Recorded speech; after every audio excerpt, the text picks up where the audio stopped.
Et oui, les émotions des enfants, ou plus exactement leurs réactions émotionnelles, elles nous remuent et assez souvent, eh bien, on se sent démuni devant ces hurlements, devant ces terreurs, devant ces tremblements, devant ces figements. Et on se pose des questions. Avant les neurosciences, il y avait les « je pense que »,« je crois que ». Et on avait une attitude plus ou moins empathique et on se disait, bon voilà, je vais écouter mon enfant, on ne savait pas toujours exactement quoi, comment. Aujourd'hui, grâce aux neurosciences, on regarde tout ce monde des émotions d'une manière totalement différente. Avant d'ailleurs Priscilla Dunstan, que j'ai découvert il y a que peu de temps finalement, je disais que la plupart des gens pensaient qu'un petit bébé exprimait ses besoins, mais exprimait aussi des émotions. Et quand j'ai lu le livre de Priscilla, j'ai dit oh, mais en fait, ce que nous prenons pour des émotions, ce sont des réactions d'adaptation, ce sont des réflexes biologiques. Comme l'a très bien expliqué le docteur Claude Swanepoel tout à l'heure, vraiment, les pleurs des tout petits sont biologiquement inscrits et ils expriment des besoins biologiques. Et si la plupart des réactions émotionnelles qui surviennent par la suite étaient aussi des réactions biologiques. Comme nous, les adultes d'aujourd'hui, nous n'avons guère appris quoi que ce soit sur les émotions dans notre enfance.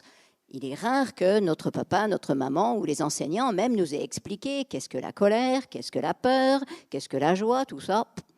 On ne sait pas, c'est bizarre parce que quand même les émotions, c'est la vie à l'intérieur de soi. Et puis les émotions, quand on les vit bien, c'est ce qui nous transporte, c'est ce qui nous rend heureux. Et c'est aussi ce qui nous pose des soucis de temps en temps. On aimerait bien avoir à l'école quelques cours d'intelligence émotionnelle et relationnelle, parce que quand on comprend ses propres émotions, on peut comprendre mieux aussi les autres, développer son empathie.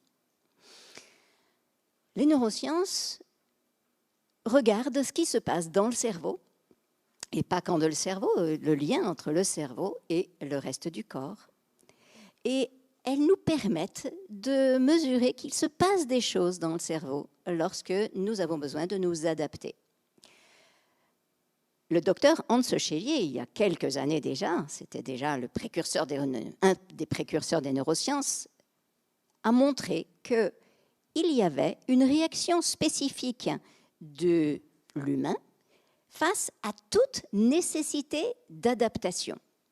Il a dit, c'est le syndrome général d'adaptation. Il a mesuré les hormones dans le corps qui étaient sécrétées pour que l'humain puisse s'adapter à différentes situations. Il a appelé ça donc syndrome général d'adaptation, le SGA. Au bout d'un moment, il trouvait que ça faisait un peu lourd, syndrome général d'adaptation. Et il a trouvé un nouveau mot. Il a dit, on va l'appeler le stress. Depuis, le stress, c'est devenu un mot mondial. Tout le monde l'utilise en oubliant complètement Hans Schelier au passage. Mais c'est intéressant de savoir, ce stress, c'est la réaction d'adaptation de l'organisme à toute stimulation. C'est une réaction non spécifique, c'est-à-dire que c'est la même réaction de stress, quelle que soit la situation, qu'elle soit heureuse ou malheureuse. Chaque fois que j'ai besoin de m'adapter à quelque chose, eh bien, l'amygdale dans le cerveau, alors l'amygdale, c'est une petite structure au centre du cerveau qui n'a rien à voir avec les amygdales que nous avons dans la gorge. Attention, c'est le même nom, c'est idiot, mais c'est comme ça. Bref, les petites amygdales que nous avons dans le cerveau réagissent et lorsqu'il y a quelque chose qui nous fait peur ou quelque chose qui nous rend particulièrement heureux, en tout cas n'importe quelle nécessité d'adaptation, l'amygdale déclenche par le biais de l'hypophyse, etc., tout un cortège d'hormones. C'est le syndrome général d'adaptation ou le stress. L'émotion par rapport au stress, c'est lorsque c'est spécifique. La nécessité d'adaptation, c'est-à-dire qu'une émotion, c'est aussi une réaction d'adaptation à l'environnement. Mais elle est spécifique. S'il y a du danger, nous allons éprouver de la peur. Si il y a un événement heureux, une rencontre, quelqu'un qu'on aime bien, qu'on retrouve, hop, on va éprouver de la joie. On réussit quelque chose, on va éprouver de la joie. Chaque émotion a une fonction Chaque émotion est une réaction adaptative qui colore le stress. Il va y avoir du stress dans toutes les émotions, mais l'émotion colore le stress d'une autre manière. Concrètement, avec nos enfants, qu'est-ce qui va se passer? Déjà, faire cette distinction entre le stress et l'émotion nous donne une clé. Parce que parfois, nous avons notre enfant qui hurle dans tous les sens, et nous, on lui dit, parce qu'on a fait toutes sortes de cours de communication, on veut être empathique, et on lui dit « Oh, mon pauvre chéri, tu es vraiment en colère parce que je t'ai frustré, je ne t'ai pas donné ce gâteau. » Parce qu'effectivement, la crise a été déclenchée au moment où on a dit non pour un gâteau, ou alors au moment où on a éteint la télé, un truc comme ça. Et donc, du coup, nous, on se dit « Ah, je l'ai frustré, c'est une réaction à la frustration, donc c'est de la colère. » Donc, je lui dis « Ah, bon, tu es en colère. » Et je constate au fur et à mesure des jours que l'enfant est de plus en plus en colère. Je me tape à un enfant de plus en plus coléreux. Alors, je fais de l'éducation non violente, tout ça, pour avoir un enfant qui devienne plus... Et alors, tous les gens autour me disent « Tu vois bien, ton éducation, c'est nul et tout. » Du coup,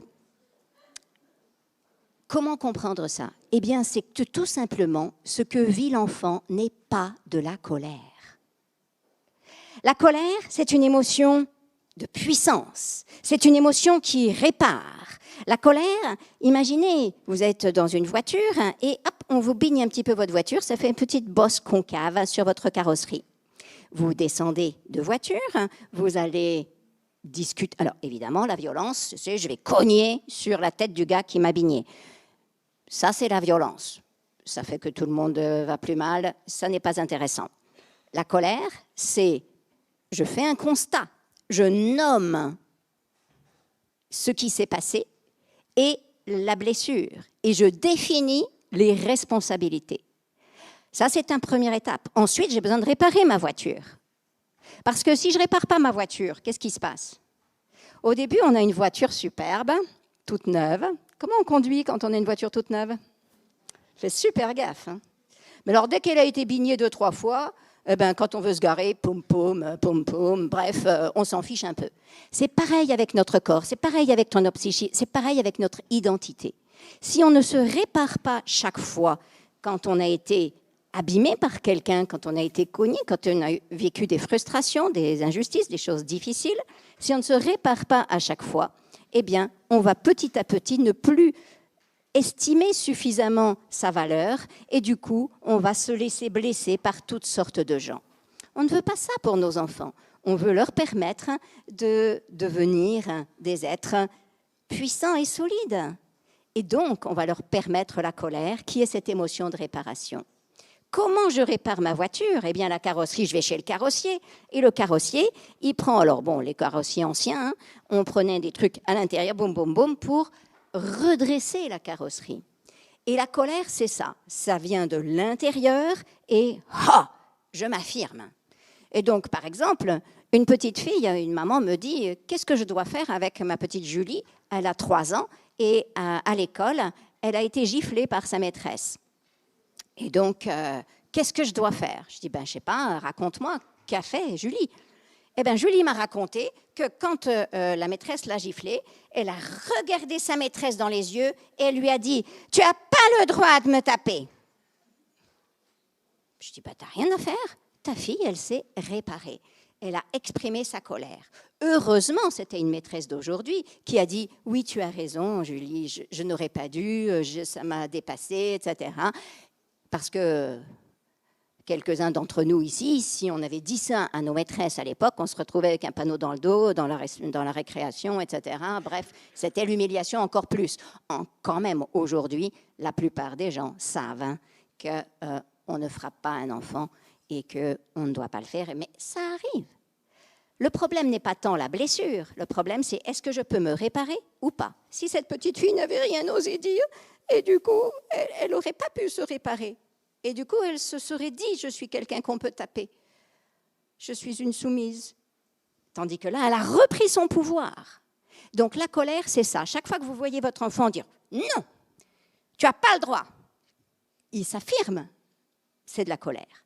Mais quand vous avez un truc comme ça n'est pas du tout de la colère. c'est juste une accumulation de stress. C'est une crise de rage.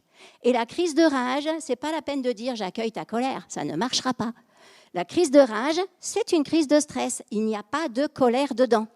Ça ne répare pas.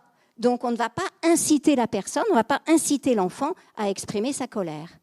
On va plutôt l'aider à se libérer de toutes les tensions qui sont à l'intérieur. Et déjà, nous, on réfléchit en tant qu'adultes. Qu'est-ce que j'ai fait vivre à cet enfant pour qu'il fasse une crise maintenant ? Évidemment, si j'ai éteint la télé, alors que nous disent les neurosciences sur pourquoi, quand on éteint la télé, on a dit 3 dessins animés, pas plus, au bout du 3e, l'enfant dit encore, et tout, il est là. Et si on éteint la télé de force, on a le droit à une énorme crise. Et donc on se dit, oui, les enfants d'aujourd'hui ne tolèrent pas la frustration, etc. Ça n'a rien à voir. C'est juste que les neurosciences, elles nous aident. On regarde ce qui se passe dans le cerveau. Quand un enfant regarde un dessin animé, il est fasciné. Nous aussi, hein. Nous aussi, on regarde des écrans et tout, et puis quelquefois, on est là devant la télé le soir et on se dit, mais pourquoi je regarde cette bêtise ? Et on continue de regarder la bêtise. On n'arrive pas à zapper, même changer de chaîne, on reste dedans. Et donc, ça montre comment, déjà, la télé est construite comme ça, hein, et leur objectif, c'est de nous maintenir sous hypnose, etc.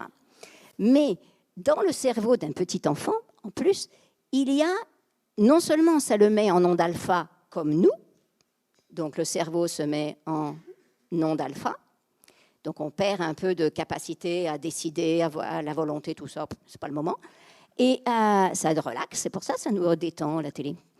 Plutôt que la méditation, on pourrait peut-être choisir méditation, mais nos enfants, donc on les met en onde alpha, et en plus, quand ils voient leurs petits personnages, etc., c'est très gratifiant et ça excite ce qu'on appelle le noyau accumbens dans le cerveau. Le noyau accumbens, il est là et c'est le noyau des addictions. C'est le noyau qui est responsable du circuit du plaisir et de la récompense. Et donc, ça signifie que lorsque l'enfant regarde un dessin animé, non seulement il est en onde alpha en hypnose, mais en plus, il sécrète des opioïdes. Les opioïdes, son cerveau sécrète plein d'opioïdes. Donc, il a le cerveau plein d'opioïdes, il est content, il est heureux, tout va bien. Sauf que si j'éteins brutalement, eh bien, ça fait une chute brutale d'opioïdes. Tout d'un coup, les opioïdes arrêtent. Poung! Et quand le cerveau vit une chute brutale d'opioïdes, ça déclenche le circuit de la douleur. Et c'est pour ça que nos enfants se mettent à hurler, parce qu'ils ont réellement mal. Ça déclenche le circuit de la douleur. Si en plus, nous, on fait fâcher, on fronce les sourcils, etc., paf, on augmente leur stress. Du coup, ils disjonctent complètement, ils hurlent dans tous les sens, etc.